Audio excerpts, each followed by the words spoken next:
stand-up arcade game. And it's kind of challenging because, these days an arcade cabinet doesn't bring that much new to the table. It has a joystick, but, an Xbox 360 controller has a joystick, and it has buttons, but, an Xbox 360 controller has buttons. So it's kind of an interesting, design challenge of, well, what is it about using a stand-up arcade cabinet in this day and age that gives you something unique and special, and that would have that kind of design uniqueness that would make it appropriate to go forward with in the 170 sequence. And so when A Room Too Far came along and pitched this idea, I was really psyched. And I have to say, this team made my day this morning because I had not actually seen the cabinet until this morning, and my reaction was like, they did it. They actually did it. It worked. So without any further ado, I present to you A Room Too Far.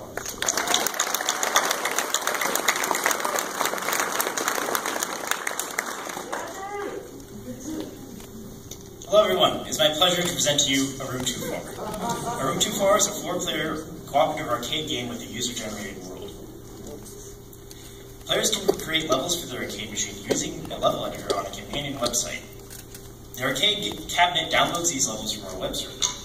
We created both the arcade game and the level editor using Unity, and our web server uses Google App Engine's cloud and database services. From the start, one of our goals with A Room Too Far was to explore the community around the arcade cabinet, and we wanted to build a game where players could invest in their characters and actually invest in the world that they're building on the arcade machine. During the development of A Room Too Far, we built a large stand-up arcade cabinet from scratch. With the help of both the art department and the engineering department, we were able to use on-campus facilities to build the arcade cabinet. The cabinet will reside in the community room at Crown College next fall.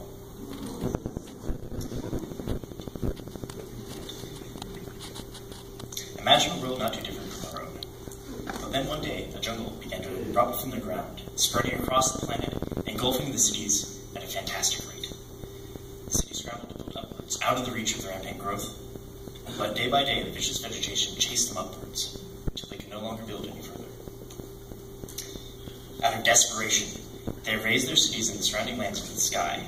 The very surface of the planet was torn asunder.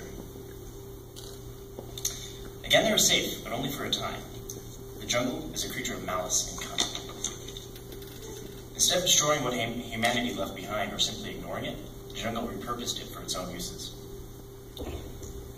The creatures that serve the jungle are melding of plant and machine. Entire power grids were diverted, even the computers were consumed. Once the servants of man, what was left behind is now puppeteered against them. One by one, the brambles and branches began to pull their grand cities back down into the earth. Only with constant vigilance can they keep afloat what little they had left from becoming part of the jungle world. Adventurers delve back into the ruins of their forsaken cities to gain power from themselves and salvation for their civilization. Salvation that is always a room too far.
their tireless effort and willingness to invest themselves in such a large project, we couldn't have pulled this off.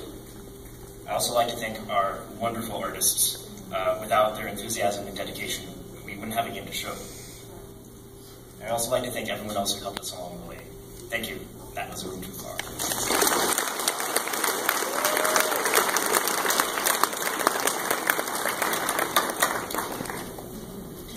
Yeah, an impressive number of people to coordinate all to put together this project. So this